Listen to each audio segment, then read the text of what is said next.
Thrown into the brutal Wyoming mountains, Isolde faces a legendary mountain man. Her cruel family sent her as a joke bride. He'll send me back, or worse, she fears. Her survival depends on defying expectations. But Gideon finds one detail in her eyes he never expected. What happens next shatters both their worlds. Deep in the heart of that unforgiving grandeur, Gideon moved with a quiet efficiency that spoke of years spent listening to the mountain's cadence. His hands, calloused and strong, knew the feel of axe handle, rifle stock, and raw timber as intimately as a mother knows her child's face. The scent of pine resin and wood smoke clung to him, a natural perfume of his isolated existence. Each morning, before the sun painted the eastern sky in hues of rose and gold, he would rise, the crisp air biting at his lungs, invigorating him. He valued the truth of the wild, its brutal honesty, the way it stripped away all pretense and left only what was essential. His days unfolded in a meditative rhythm, hunting for sustenance, mending his cabin against the encroaching winter, watching the distant trails for any sign of intrusion, though intrusions were rare and usually short-lived. He held a deep reverence for the delicate balance of life and death, understanding that every creature, even man, had its place in the grand tapestry of the mountains.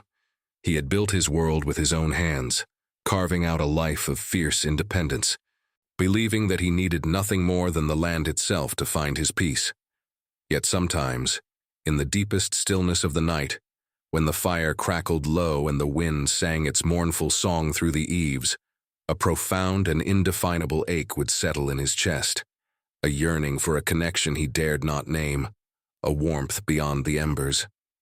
Far removed from Gideon's stark, beautiful solitude, in the bustling, self-important society of St. Joseph, Missouri, the Harrington family reigned, renowned for their striking beauty, their flawless manners, and their relentless ambition. Amidst this glittering facade, Isolde, the youngest daughter, was the undeniable anomaly, the proverbial ugly duckling of the clan. Her quiet intelligence, her keen observations, and her gentle, empathetic spirit were deemed insignificant, entirely eclipsed by her lack of conventional beauty. Her features, though not harsh, simply did not conform to the rigid standards of the era, making her an inconvenient truth, an embarrassment to a family obsessed with appearances. She lived in the periphery, a silent observer in a world that valued superficial charm above all else. Her days were spent poring over books, sketching the intricate patterns of wildflowers, or tending to injured creatures, finding solace in the quiet intricacies of the world, rather than the loud pronouncements of her family. When a powerful cattle magnate from the burgeoning West, a man named Sterling Vance, expressed a desire to forge a lucrative commercial alliance with the Harrington clan, he also demanded a bride, a woman to cement the bond and establish his claim in the wild, untamed territories. The Harringtons, in a calculated act of chilling cruelty, saw an opportunity to rid themselves of their unwanted daughter. Isolde was offered, not as a prize but as a sacrifice, a cynical joke dressed in the finest silks. The malicious whispers that followed her departure from the grand, cold halls of her family home echoed with a smug certainty. She would surely fail. This delicate, introspective soul, they believed, was being cast out to the feet of a mountain man who, rumor had it, knew only the harsh embrace of nature, never the gentle touch of kindness. They saw her as a disposable pawn, oblivious to the quiet strength that had bloomed within her through years of neglect and dismissal. A profound, unsettling peace had settled upon her when the decision was made, not of acceptance of her fate, but a curious sense of liberation from the gilded cage of her family's scorn. This journey, however daunting, promised an escape, a chance, perhaps, to finally breathe. And so, Isolde found herself on the precipice of a vast, unknown wilderness, a world utterly alien to the manicured lawns and polite society she had left behind. The journey westward had been long and arduous, each mile carrying her further from the judgment of her past, yet closer to an uncertain future. The air grew colder, thinner, filled with the primal scent of pine and damp earth. The endless horizon of the plains gave way to the towering, snow-capped giants that seemed to pierce the very fabric of the sky. With every turn of the wagon wheel, a drastic and inevitable change in her destiny hurtled toward her, the whispers of the wind now speaking not of her failure, but of a confrontation with a life she could not possibly imagine. Her new reality was now imminent, an inescapable meeting between a man who had chosen solitude and a woman for whom it had been chosen. Isolde's departure from St. Joseph was not a grand farewell, but a hushed expulsion. The grand, wrought-iron gates of the Harrington estate, usually open to a constant stream of glittering carriages, now creaked shut behind her with a sound that felt like the final lock on a cage. Her trunks, hastily packed, contained little of comfort or sentiment, only what was deemed appropriate for a mountain bride. Sturdy fabrics, plain bonnets, things designed for function, not beauty. The journey itself began in a heavy, muffled silence, broken only by the rhythmic clatter of the wagon wheels on cobbled streets, then the softer crunch of gravel, and finally, the endless, dusty thud of the open road. Her escorts, grim-faced men hired by her father, maintained a professional distance, their gazes never quite meeting hers. With each passing mile, the familiar world receded, blurring into a distant memory. The scent of gas lamps and polished floors gave way to the earthy tang of prairie grass and the sharp, clean bite of the wind. Days bled into weeks, a monotonous procession of endless horizons and stark, unyielding landscapes. Isolde, accustomed to the sheltered, ornamental life of a city lady, quickly learned the harsh realities of travel. Her skin, once soft, grew chapped. Her hands, once delicate, became raw from gripping the wagon's edge against the ceaseless jostling.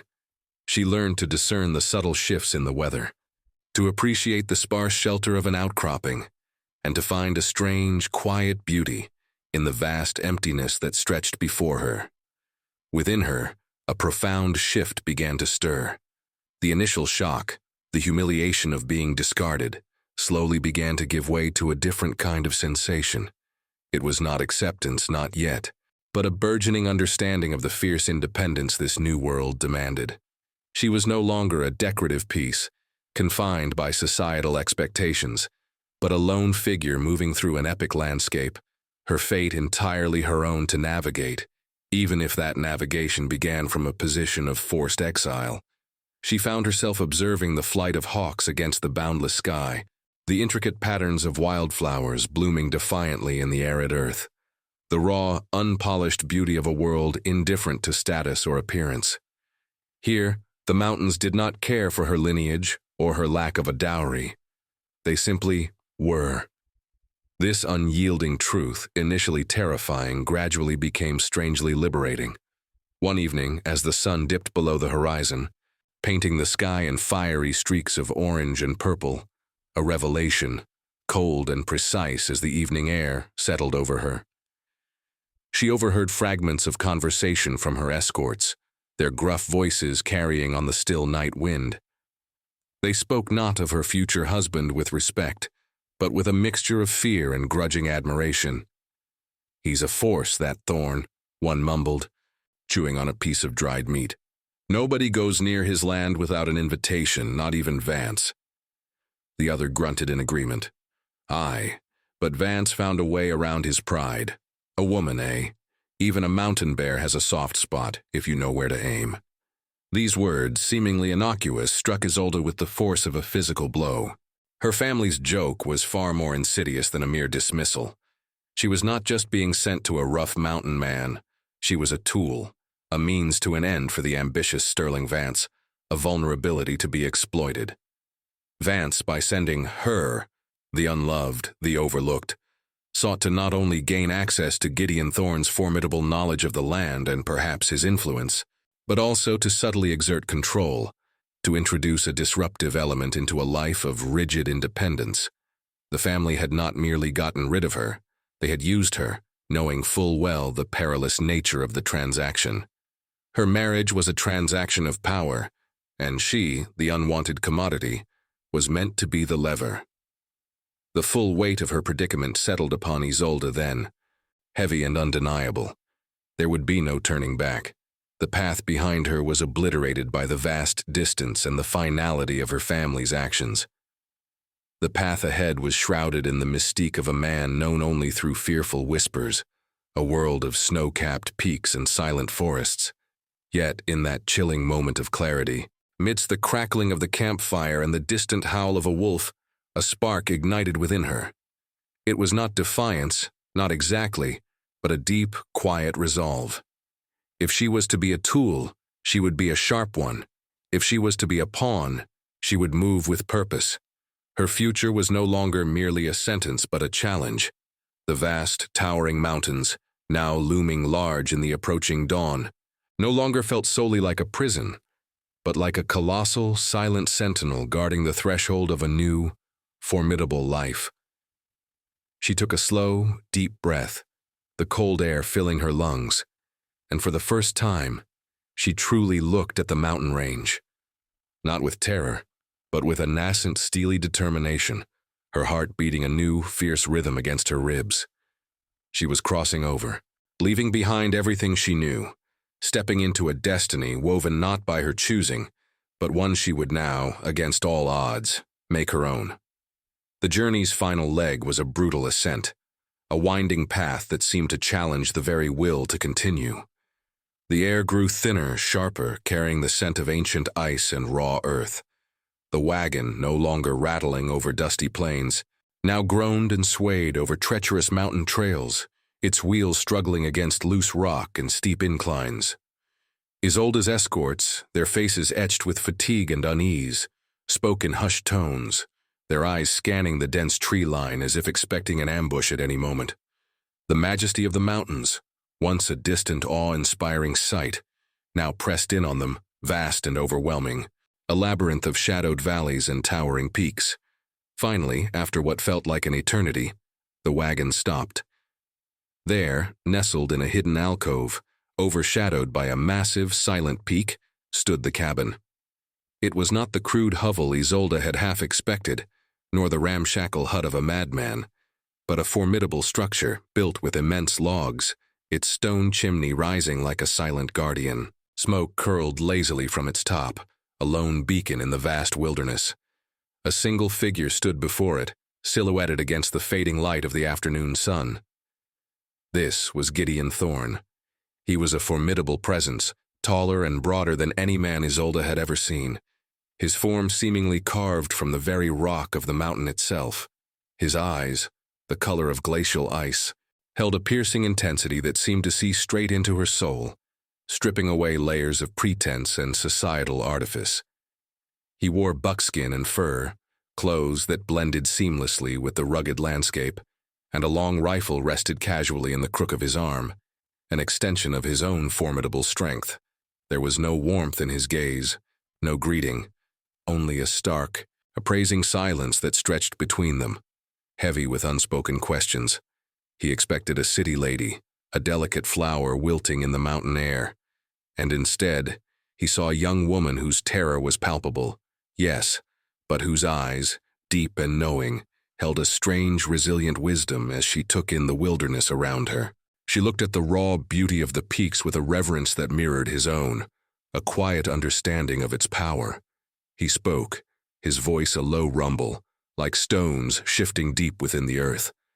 It was not a welcome, but a declaration. He wanted to know why she was truly there. Not the prettied-up version of her family's alliance, but the raw, unvarnished truth.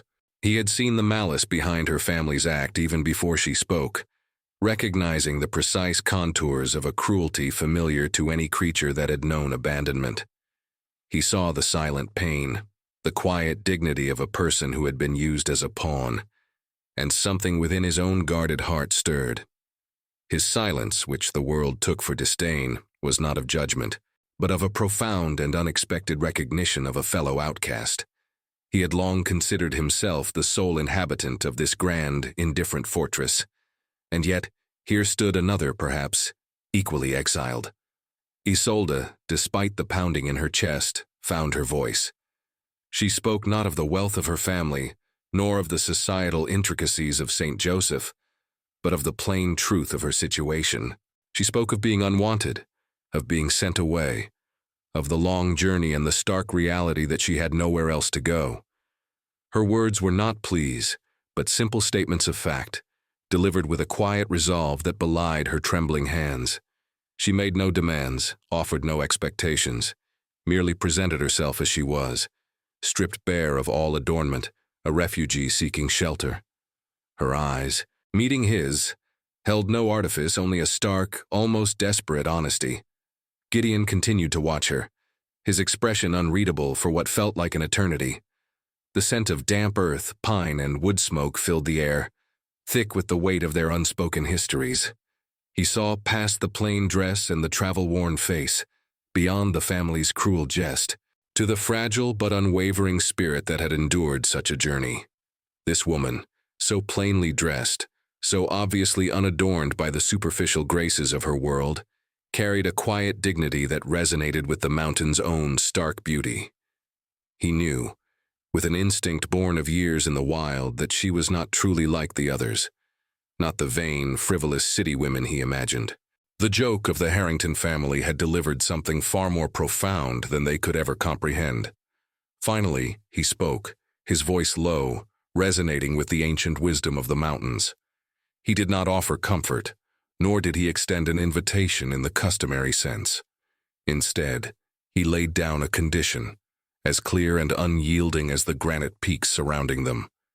"This mountain," he said, his gaze sweeping over the vast, imposing landscape, "demands its due. It offers no quarter, no comfort, only what you earn with your own hands, your own will." His words were a challenge, a test. He would provide shelter, food, safety, a sanctuary from the harshness of the outer world, but it would not be a place of idleness. It would be a place where one earned their keep, where respect was garnered through resilience and effort, not through lineage or beauty. She could stay, but in exchange, she would have to embrace the unforgiving rhythms of the wild and adhere to the unspoken laws of his isolated domain. The mountain and Gideon Thorne demanded utility, respect, and a willingness to become part of its unyielding, yet profoundly honest world. The days that followed Isolde's arrival settled into a rhythm dictated by the mountain, a stark contrast to the leisurely pace of her former life. Gideon offered no soft welcomes, only tasks. Her initial duties were simple yet demanding: hauling water from the nearby spring, chopping and stacking firewood, though at first her small axe barely dented the tough logs, tending to the small, hardy garden that clung to the rocky soil, and preparing simple meals from the stores he kept. Each task was a struggle, a brutal education in survival. Her muscles, once unaccustomed to such exertion, ached constantly. Her soft hands developed blisters, then calluses, a testament to her quiet, unyielding effort. Gideon watched her with a hawk's keen gaze, silent, observing every misstep, every moment of fatigue, every flicker of frustration. He expected her to falter, to complain, to long for the comforts she had left behind. But Isolde, though often exhausted, never uttered a word of complaint. She stumbled, she learned, she adapted. She discovered a latent strength within herself, a stubborn resilience that had been dormant beneath years of societal expectations. Her meticulous nature, once dismissed as fussy, proved invaluable in organizing the cabin's sparse provisions and keeping a tidy home. Her quiet intelligence, which had found no outlet in St. Joseph's drawing rooms, now applied itself to the practical challenges of mountain life. She learned to identify edible berries and roots from the poisonous ones, remembering Gideon's terse instructions with remarkable clarity. One cold afternoon, while attempting to mend a tear in Gideon's heavy buckskin coat with thread too thin for the task, Isolde pulled out a small, worn leather pouch she had brought with her. Inside were a few needles, stronger and sharper, and a roll of sturdy sinew given to her by her governess years ago for embroidery, dismissed by her family as a frivolous hobby. She began to mend the coat, her small, nimble fingers working with an unexpected skill, repairing the tear with tight, almost invisible stitches that were far superior to anything Gideon might have managed with his own rough hands. The garment, once rugged and worn, gained a new lease on life under her meticulous care, stronger than before. Gideon observed her from across the cabin, his eyes narrowed, a flicker of something unreadable in their depths. He had expected a delicate hand, perhaps, capable of useless frills, but not this practical competence. He had seen her struggle with the axe, seen her blanch at the sight of a skinned rabbit, but here, in this quiet act of mending, she displayed a quiet mastery. He saw how she transformed a raw animal hide into a warmer blanket for the bed, or how she brewed infusions from wild herbs for his aches and pains, recalling snippets of remedies from old books. Her contributions were not grand acts of strength, but a steady, nurturing presence that slowly began to infuse the stark cabin with a subtle warmth, transforming it from a place of mere survival into something approaching a home. The cabin, once merely a shelter for one, began to soften, to exhale a breath of comfort it had never known. The bitter aroma of his morning coffee was now often softened by the sweet scent of a wild berry jam she had learned to make, or the earthy aroma of baked bread. Her most unexpected contribution, however, was her quiet influence on the cabin itself. She began without a word to bring order to Gideon's Spartan existence. She cleaned, not with a frantic energy, but with a calm, methodical efficiency. She moved his hunting gear to a dedicated corner, dried herbs from the forest hung from the rafters, and even placed a small polished stone she had found on the hearth, a touch of unexpected beauty. The rough-hewn table, once perpetually cluttered, now often held a small, carefully arranged bouquet of pine cones and dried leaves. These were small things, almost imperceptible to a less observant man, but they slowly, subtly, changed the very atmosphere of the cabin. It was no longer just a functional space, but a place that held a quiet dignity, a sense of care. She was not just performing chores, she was cultivating a haven. Just as the first tentative shoots of trust and mutual respect began to sprout in the thin mountain soil, a new, unforeseen challenge emerged. A brutal, cold snap descended upon the valley with a sudden ferocity, an early winter storm that caught the mountains unprepared. The wind howled like a banshee, tearing at the cabin's log walls, and the snow began to fall in thick, relentless sheets. The spring water source, usually reliable, began to freeze over, threatening their supply. The stores of dried meat and vegetables, adequate for a single man, now seemed precariously low for two. This brutal turn of weather was not just a test of survival, but a direct challenge to Isolde's place in this unforgiving world. The mountain man, accustomed to facing the wild alone, now had another to protect, another mouth to feed, another life dependent on his foresight. A new layer of doubt, sharp as the ice forming on the window panes, now coated their fragile, evolving existence. The early blizzard struck with a savage fury, turning the valley into a churning vortex of white.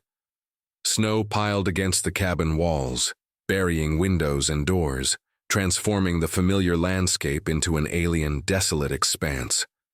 The relentless wind screamed through the eaves, a mournful lament that seemed to echo the growing dread in Isolde's heart. Their already limited water source was now completely frozen, and the remaining firewood, once a comforting stack, dwindled with alarming speed. It was in this crucible of extreme cold and dwindling resources that Gideon, the formidable mountain man, the unyielding force of nature, succumbed to a brutal fever. He collapsed suddenly, his powerful frame shaking with chills, his face flushed and burning. His breath came in ragged gasps, his usual piercing eyes now unfocused and distant. Isolde, with a terror she had rarely known, found herself alone, facing not only the wrath of the mountain, but the sudden, terrifying vulnerability of her protector. The harsh realities of the wild had always been a distant threat, held at bay by Gideon's strength. Now, that strength was gone, leaving her to grapple with a profound helplessness. Yet, in that moment of absolute crisis, a quiet resolve, honed by years of quiet suffering and diligent observation, took root within her. She was no longer the delicate city girl, nor the bewildered refugee. She was simply a woman fighting for a life, for his life. She remembered her old governess's lessons on herbal remedies, long dismissed as quaint parlor knowledge.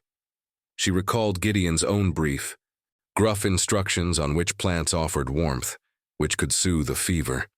With methodical precision, she began to gather what little she had. She boiled snow for water, a painfully slow process, and administered it in small, steady sips. She wrapped Gideon in every available blanket, piling furs upon him, her small hands brushing his fevered brow. She searched through the cabin's meager stores, finding dried willow bark, a potent fever reducer, and brewed it into a bitter tea. She stayed by his side relentlessly, her fear subsumed by a fierce determination. She spoke to him in soft, comforting tones, though he barely registered her presence, her words a soothing balm against the roaring storm outside. Days blurred into a single, desperate vigil. The fire, her sole ally against the encroaching cold, required constant tending. She rationed their food, forcing herself to eat only enough to sustain her strength, saving the rest for Gideon's recovery.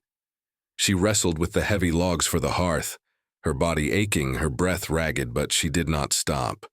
She became a silent sentinel, a beacon of unwavering care in the heart of the raging storm, her quiet competence a stark contrast to the destructive power of the blizzard. The world outside was a maelstrom of ice and wind, but within the cabin, Isolde's calm, steady presence became its anchor. Slowly, almost imperceptibly, the fever began to break. One morning, Gideon opened his eyes, clear and focused. For the first time in days, he saw Isolde, pale and exhausted, her hair disheveled, her eyes shadowed with fatigue, yet still by his side, tending the fire, her hands still stained from the herbs. He saw the empty teacups, the neatly folded blankets, the warmth of the fire that she had so diligently maintained. He saw the unmistakable evidence of her tireless vigil, her unwavering care in a time when he was utterly helpless. In that moment, the superficial beauty that society prized, the very thing his world had scoffed at in her, melted away, replaced by the undeniable profound beauty of her spirit. As Gideon slowly regained his strength, the blizzard finally abated, leaving behind a pristine, silent world blanketed in deep snow. One evening, as the fire cast long, dancing shadows across the cabin, they sat in a profound, comfortable silence. The tension of survival had broken, replaced by a deep, almost reverent gratitude. He looked at her, truly looked at her, not as the ugly daughter sent as a joke, not as a burden, but as his savior, the one who had brought light and purpose to his solitary existence. He saw the resilience in her eyes, the quiet strength that had allowed her to not only survive, but to nurture life in the face of death. Then, the unspoken truths began to surface. Gideon, his voice hoarse, spoke of his own profound loss, the death of his young wife and infant son years ago to a similar mountain illness, a tragedy that had driven him into the isolated embrace of the peaks. He spoke of the guilt that had festered within him, the belief that he was incapable of protecting those he loved, a wound that had sealed his heart to all human connection. Isolde, in turn, spoke of the quiet, insidious pain of being unwanted, of the constant comparisons, the whispered slights, the feeling of being an unloved outsider within her own family. She spoke of the hollowness of a life lived in the shadows, always yearning for a place to belong. These were not just confessions, they were offerings of vulnerability, bridges built between two solitary souls, forged in the crucible of shared adversity. They were two outcasts discarded by their respective worlds, finding in each other a profound echo of their own hidden scars. Gideon reached out then, his large, calloused hand gently covering hers. He did not speak of love in the way of poets or city folk, but with the stark, honest language of the mountain. He promised her that this world, his world, the one that had initially seemed to reject her, would now be her home. He vowed to her that she would never again be unwanted, never again be an outcast. This mountain, with its fierce beauty and unforgiving heart, would be their sanctuary, a place where their found family would take root, where she would be seen, valued, and loved for the true radiant woman she was. The man who had vowed never to let another enter his heart had, in his deepest hour of need, found that his heart had opened, not to a beauty he expected, but to the luminous strength of a soul that had saved him. With the blizzard vanquished and Gideon's strength fully restored, a new season dawned in the mountain valley, not just in the calendar, but in the very heart of their small world. The stark isolation remained, but it was no longer a symbol of loneliness. Instead, it became a sanctuary, a quiet haven where two souls, long wounded by the world, began to mend. The forced cohabitation of necessity had blossomed into a partnership of profound understanding and burgeoning affection. Their days now unfolded with a comforting rhythm, each task shared, each silence understood. They worked side by side, felling timber for repairs, tending the small, stubborn garden, and preparing meals. Isolde, no longer merely performing chores, poured her quiet energy into making the cabin a true home. She learned to preserve berries, to sew sturdy garments from animal hides, and to identify the subtle signs of changing weather from Gideon's terse explanations. He, in turn, found himself speaking more, sharing his vast knowledge of the mountains, pointing out the tracks of a deer, the call of a distant hawk, the best places to fish in the thawing streams. He found himself listening, truly listening to her observations, her quiet questions, her soft laughter at the antics of a squirrel. Evenings were spent by the roaring fire, the only light against the vast, encompassing darkness of the mountain night. They would share stories, not of grand adventures, but of small moments, of childhood memories that had long been buried. Isolde spoke of her hidden books, her secret sketches, the quiet joy she found in the natural world, a joy her family had never understood. Gideon, his voice a low rumble, spoke of his early years, of learning the ways of the trapper from his own silent father, of the raw beauty that had drawn him to these peaks long before tragedy had cemented his solitude. Their unspoken hurts, once a chasm between them, now served as a bridge, a shared landscape of vulnerability that strengthened their connection. The silence between them was no longer empty, but filled with a comfortable intimacy, a profound sense of belonging. One particularly clear night, as they sat gazing at the impossibly brilliant spread of stars, Gideon pulled a small, intricately carved wooden bird from beneath his shirt, suspended on a leather thong. It was a simple, beautiful piece, aged with time and wear.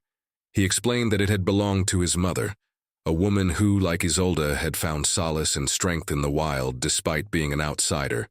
He had kept it hidden, a painful reminder of a lost past. Isolde, surprised, recognized the bird instantly. It was a northern flicker, a species common to the valleys of Wyoming, but also, she realized with a gasp, a bird her own grandmother had cherished, a symbol of perseverance and finding joy in unexpected places.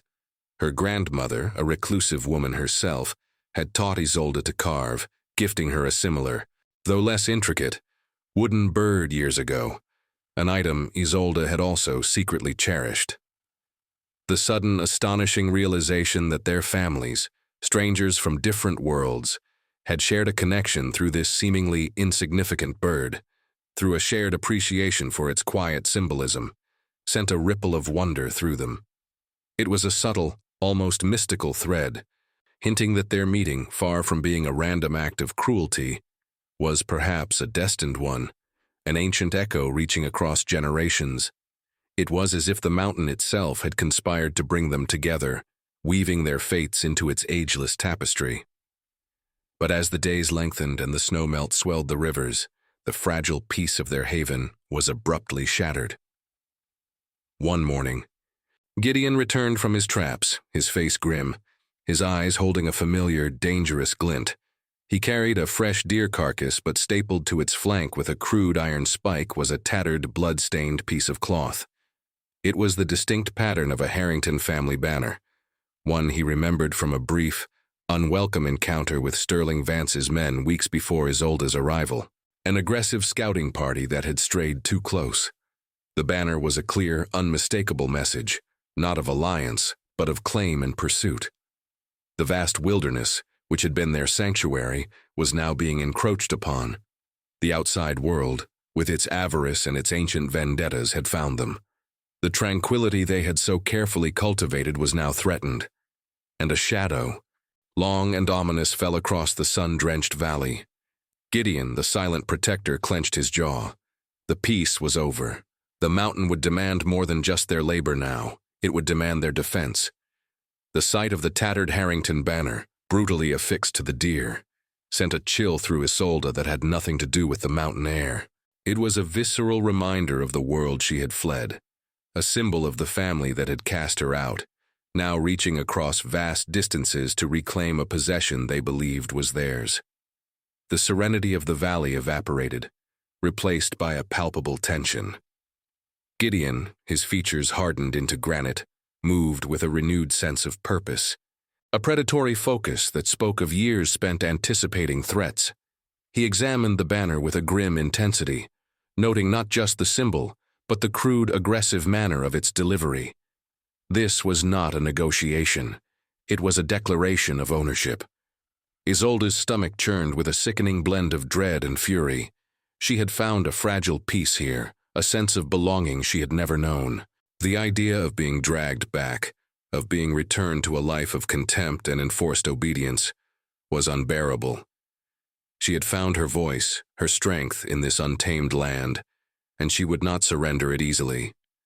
The fear she felt was not for herself alone, but for Gideon, for the sanctuary they had built, for the precious, burgeoning life they had cultivated together.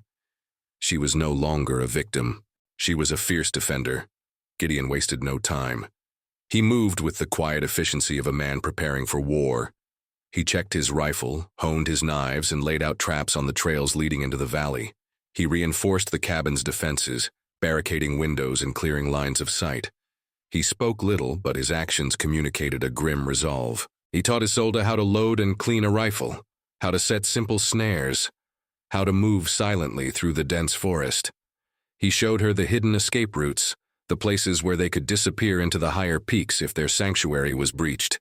She absorbed every lesson, her mind clear and focused, her heart thrumming with a protective instinct she had never known she possessed. The threat, however, was more cunning than simple force. Days later, a solitary figure emerged from the tree line.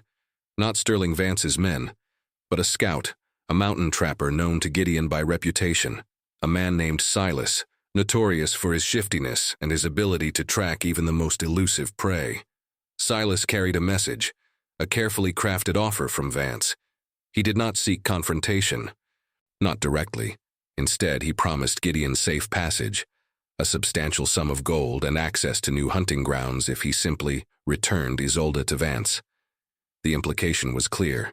Isolde was a commodity, a property to be exchanged. Vance did not intend to fight for her. He intended to buy her, or failing that, to use his connections to make Gideon's life on the mountain a living hell. The message was delivered with a smirk, a suggestion that Gideon, the unyielding mountain man, would be wise to take the easy path. Gideon's response was immediate and chillingly calm. He stared at Silas, his eyes like chips of ice, and spoke of the sanctity of his land, the inviolable bond of his home. He spoke of the mountain's wrath for those who defiled its peace. Silas, despite his bravado, visibly recoiled, understanding the unspoken promise of violence in Gideon's quiet words. He turned and disappeared back into the forest, leaving behind a profound sense of unease. The threat was not just physical, it was an attempt to undermine the very foundation of their burgeoning bond, to turn protector against protected. As dusk settled, casting long, purple shadows across the valley, Isolde watched Gideon sharpening his axe by the firelight, his profile stark and resolute. The gravity of their situation pressed in, suffocating her. She realized, with a crushing clarity, that her presence was the direct cause of this danger. Gideon, unburdened by her, could disappear into the higher peaks, fading into the wilderness he knew so intimately. Her continued presence endangered him. His home, their fragile new life. A deep, agonizing conviction began to form within her, a terrible, sacrificial choice. She approached him, her voice barely a whisper against the crackling fire. She would go with them, she told him, not as a prisoner, but as a sacrifice. She would deliver herself to Vance, diffusing the immediate threat, buying Gideon precious time to prepare. Time to truly disappear, to secure his valley.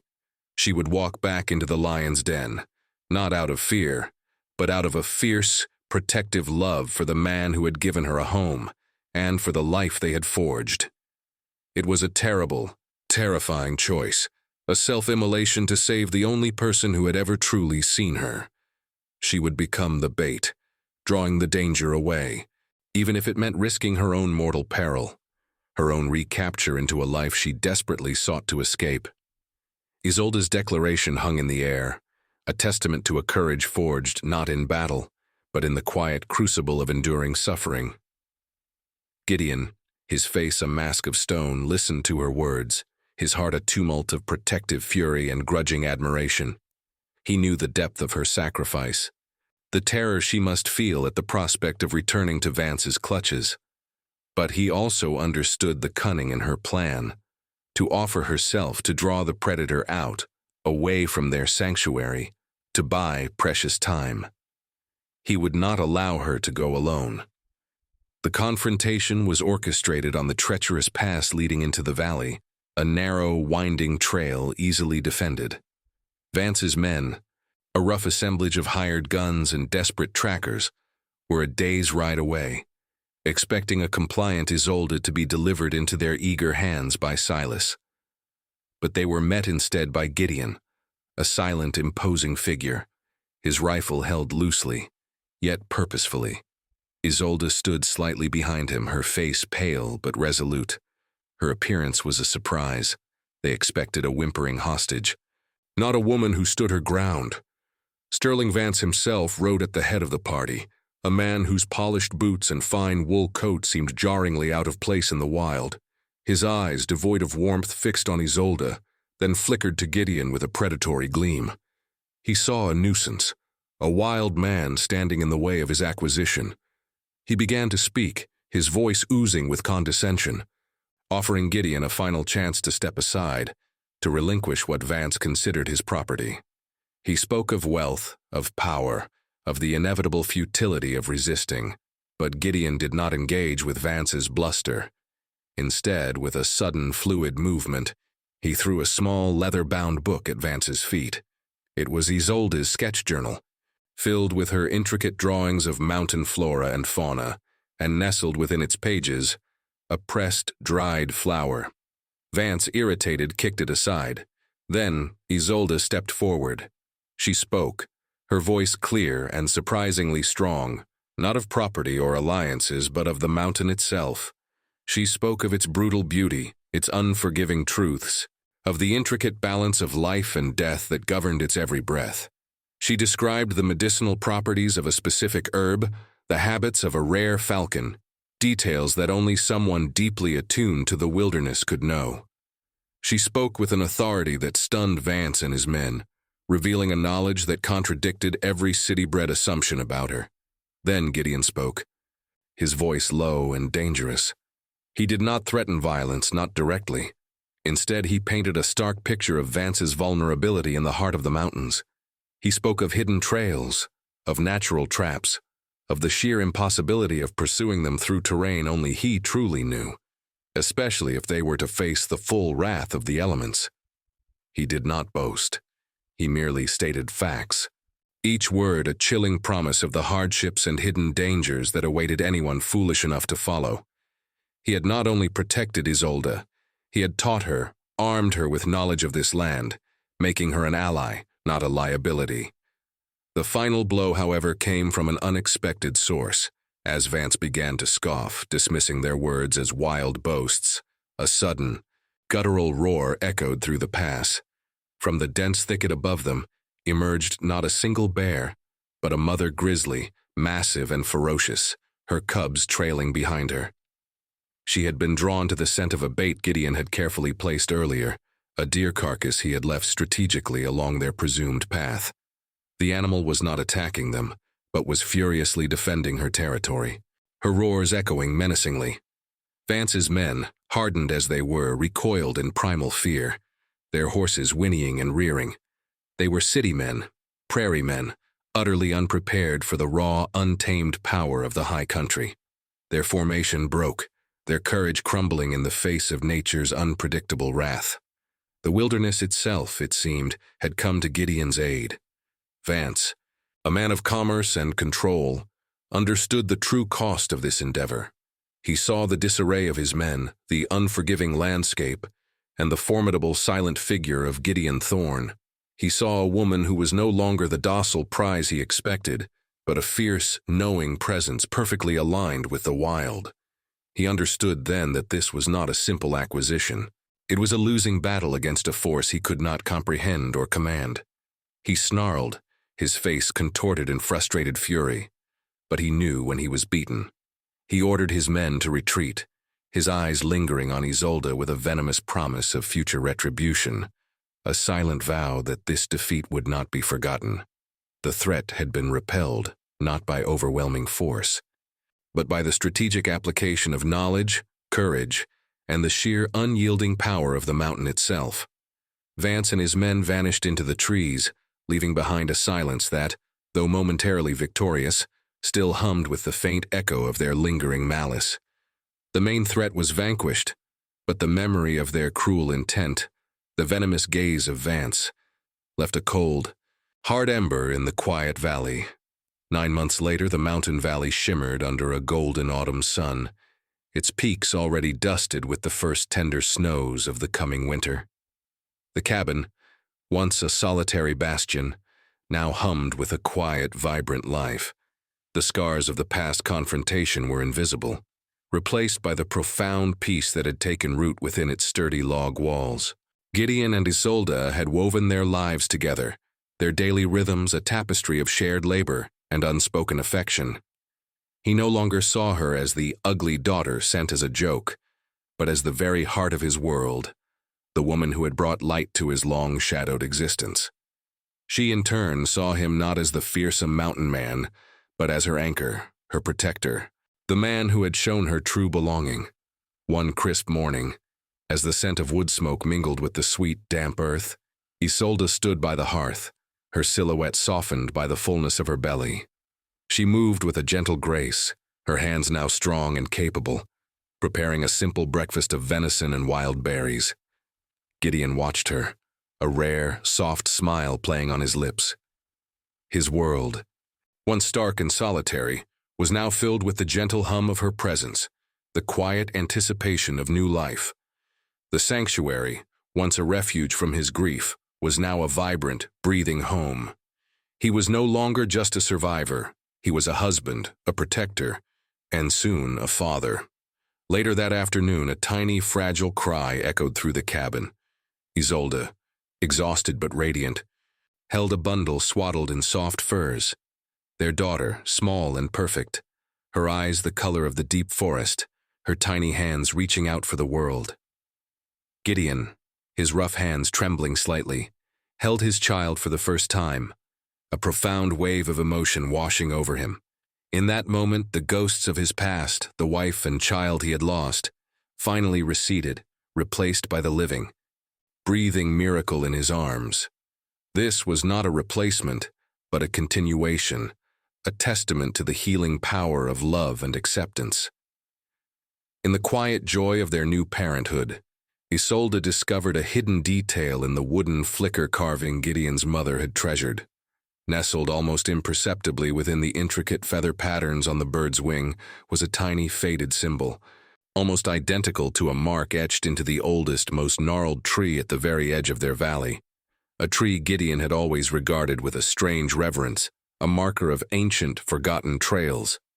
This symbol, she realized, was a subtle, ancient family crest, not of her aristocratic Harringtons, but of a forgotten branch of her own lineage. Mountain dwellers who had lived in these very peaks generations ago. Her grandmother, in her quiet wisdom, had always understood the deeper connection to the wild. Isolde was not just an exile, she was a homecoming, her roots stretching back through the very soil of this land. Her arrival had not been a random twist of fate, but the completion of an ancient cycle, connecting her present to a deep, forgotten past within the mountains. The ugly daughter was, in fact, the rightful heir to the spirit of the land, destined to return.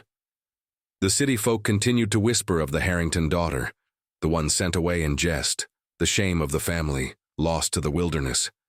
They spun tales of her fate, each more fanciful than the last, forever trapped in their shallow judgments.